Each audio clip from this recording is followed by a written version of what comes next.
ആ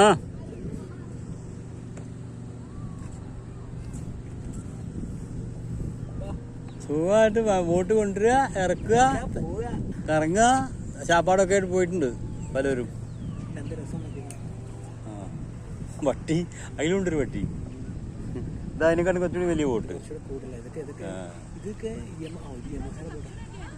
ഇതിന് തന്നെ ഉണ്ടാവും ഒരു 70,000. ഇവർ കുറച്ചും കൂടി പോകുമ്പോൾ ഡൈവ് ചെയ്യുന്നത്. എത്ര പേര് കടലിൽ പോയി ഡൈവ് ചെയ്യുന്നു. അതിനകത്തെല്ലാം ഉണ്ട്, ഡൈവിംഗ് ഗിയർ എല്ലാം ഉണ്ടാവും. സ്പീഡ് കൂട്ടി പോടോ, മെല്ലെ എന്ത് വണ്ടി ഇറക്കണതാ? ആളെല്ലാം എടുക്കണ, വണ്ടി ഇറങ്ങാനല്ലോ ഇറക്കണത്. നമ്മൾ ഇന്ത്യൻസും അറബീസും മാത്രമേ വീഡിയോ എടുക്കൂ. എല്ലായിടത്തും അത് നമുക്ക് ചീത്തപ്പേരാ.